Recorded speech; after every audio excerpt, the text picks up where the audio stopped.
రెడ్డి గారు కేవలం మాట్లాడుతున్నారు తప్ప చేయట్లేదు అన్నటువంటి ప్రధాన క్లియర్ కట్గా మాట్లాడుతున్నారు. ఏమంటారు? నేను ముఖ్యమంత్రి గారిని సపోర్ట్ చేస్తలేను, లేకపోతే అధికారులను సపోర్ట్ చేస్తాను. నేను ఏమంటున్నా అంటే ప్రభుత్వంని ఒక గాడిలో పెట్టి ప్రజల సంక్షేమాన్ని చేయాలని చెప్పి ఈరోజు ముఖ్యమంత్రి గారు ఐఏఎస్ ఐపీఎస్ల గురించి మాట్లాడడం జరిగింది. రేపు ఎవరైనా అధికారులు కరెక్ట్ లేకపోతే వాళ్ళు మార్పులు చేర్పులు చేసుకొని గత 10 సంవత్సరాలలో గత ముఖ్యమంత్రి ఉన్నట్టు నేను ఉండను, నేను ఖచ్చితంగా దీంట్లో మార్పులు కావాలని కోరుకుంటున్నాను. మీరు ఏసీ రూమ్లలో కూర్చోకుండా ప్రజలకు పోయి మీరు పనిచేయండి, ఎక్కడన్నా ఇబ్బంది ఉంటే ఏమన్నా ఉంటే నా దృష్టికి తీసుకురండి, దానికి తగ్గట్టు నేను బడ్జెట్ ఇస్తాను, ఆ అభివృద్ధి చేద్దామనేది ముఖ్యమంత్రి గారి సారాంశం. నేను ఎందుకు ఈ మాట ఖచ్చితంగా చెప్తున్నానంటే పార్టీలో నేను 1983 నుంచి ఎంతోమంది ముఖ్యమంత్రులను చూడడం జరిగింది. ఎన్టీ రామారావుని మొదలు పెట్టుకుంటే విజయభాస్కర్ రెడ్డి, నేదురుమల్లి జనార్దన్ రెడ్డి, దాని తర్వాత చెన్నారెడ్డి గారు 2 సార్లు.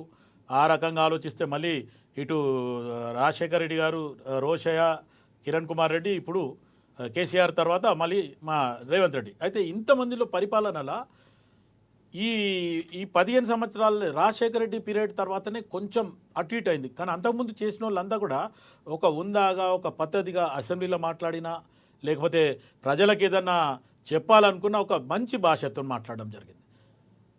అయితే రాజశేఖర రెడ్డి పీరియడ్లో కొంచెం చంద్రబాబు నాయుడుకి, రాజశేఖర రెడ్డి గారికి పడకపోవడము, కొంచెం ఒక 2-3 మాటలు దొరలినాయి అంతే, అది కూడా మరీ ఎక్కువ లేదు. కానీ ఈ ప్రస్తుత 10 సంవత్సరాలలో మొత్తానికి తెలంగాణ భాష అంటే ఒక అభిమానము, ప్రేమ, మర్యాదలు పక్కన పోయినాయి. దూషించడమే, సామెతలతో తిట్టడము, ఇదంతా పెంచిపోసిచ్చినందుకు ఈరోజు రేవంత్ రెడ్డి గారు కానీ నాకు తెలిసినంత మటుకు ఒకటి రేవంత్ రెడ్డి, తర్వాత బండి సంజయ్, తీన్మార్ మల్లన్న, తర్వాత అరవింద్, ఈ నలుగురు మొత్తానికి కేసీఆర్ గారికి శిష్యులు అయిపోయారు. కేసీఆర్ని ఇట్లా తిడితేనే కేసీఆర్కి అర్థమవుతుంది అనేది. ఈ తిట్లతోని కేసీఆర్ కొంచెం సెటరేట్ అయ్యాడు, ప్రజలకు కూడా అర్థమైంది ఎవరికి తప్ప అనేది. దాని తర్వాత ఈరోజు ప్రజలల్లో ఈ తిట్ల పురాణంతోనే అవుతుంది అని చెప్పి second line, third line leadership కూడా అదే స్టైల్ అయిపోయింది. లోకల్ బాడీస్లో కూడా ఈ తిట్టుకునే అయిపోయింది, గల్లలు పట్టుకొని కొట్టుకోవడం అయిపోయింది. రాజకీయం అంతా మొత్తానికి పాతగా జమానాల ఏమంటారు వీధి నల్లాలు ఉంటుండే కదండి, పబ్లిక్ ట్యాప్స్, ఆ పబ్లిక్ ట్యాప్స్ కాడ బిందెలు పెట్టి కొట్లాడినట్టే పరిస్థితి అయిపోయింది. ఈ ప్రస్తావన మారాలా. ఎందుకంటే కాంగ్రెస్ పార్టీ అధికారంలోకి వచ్చినాక 2 అసెంబ్లీలు చాలా ఉందాగా నడిచినాయి, మార్పులతో పోయినాయి. గత 10 సంవత్సరాలు ఉన్నట్టయితే తిట్టుకోవడం కానీ అవన్నీ లేవు. అవసరమైతే కానీ వాళ్ళు తప్పు చేసిన దాన్ని మళ్ళీ మీరు కరెక్ట్ చేయండి, మీరు తాళం వేసేయండి స్పీకర్ గారు, వీళ్ళు బయటికి పోతే వీళ్ళు చేసిన తప్పులు వినాలని ముఖ్యమంత్రి గారు చెప్తుండే. నేను రాజశేఖర్ గారు ఒక్క నిమిషం. అయితే ముఖ్యమంత్రి గారికి నేను ఇక్కడ ఫేవర్ చేస్తున్నాను కాదు, కానీ ఈ want to do something better. ఎందుకంటే నాలో ఆయన పదే ఒక 2-3 సార్లు అనడం జరిగింది, ఈ పిల్లగాడు ముఖ్యమంత్రిగా ఉన్నప్పుడు ఏదో మార్పు జరిగిందంటే నేను అంతకంటే ఇంకెక్కువ సాధించింది అంటుండు.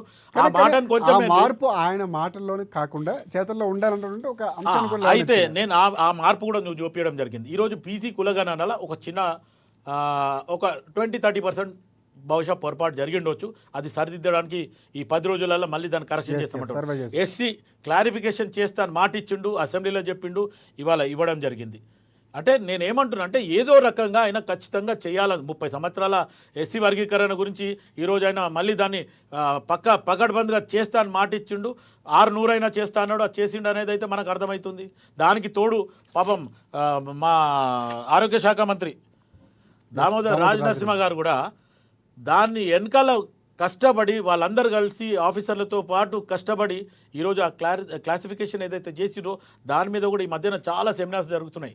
ఎందుకంటే దాన్ని ఇంకొక వైపు తీసుకుపోవడానికి ఆలోచిస్తుండ్రు కాబట్టి అది కానే కాదు. ఈరోజు ప్రభుత్వం ఏదైతే క్లాసిఫికేషన్ చేసిందో దాని గురించి కూడా ఖచ్చితంగా విజయోత్సవ సభలు చేయాలనేది, ప్రజలకు దేవాలని చెప్పి కూడా వాళ్ళ ప్రయత్నం జరుగుతుంది. రెండోది సైడ్ లైన్ తీసుకోపోకుండా చూడండి అనేది కూడా వాళ్ళు హెచ్చరిస్తున్నారు. ఖచ్చితంగా అంటే ముఖ్యమంత్రి ఒక మాట ఇచ్చిండు, ఆ మాట నిలబడిండు. బీసీ కులగణాలు కూడా ఏమైనా మాట్లాడిండు. మా కాంగ్రెస్ పార్టీ ఎమ్మెల్సీఏ తీన్మార్ మల్లన్న దాని మీద వివరణ తీసుకొచ్చిండు. ఒక 20 లక్షల మంది తక్కువ పడుతున్నారు, ఇది ఎక్కడ పోయినరు ఏందనేది ప్రశ్నించిండు.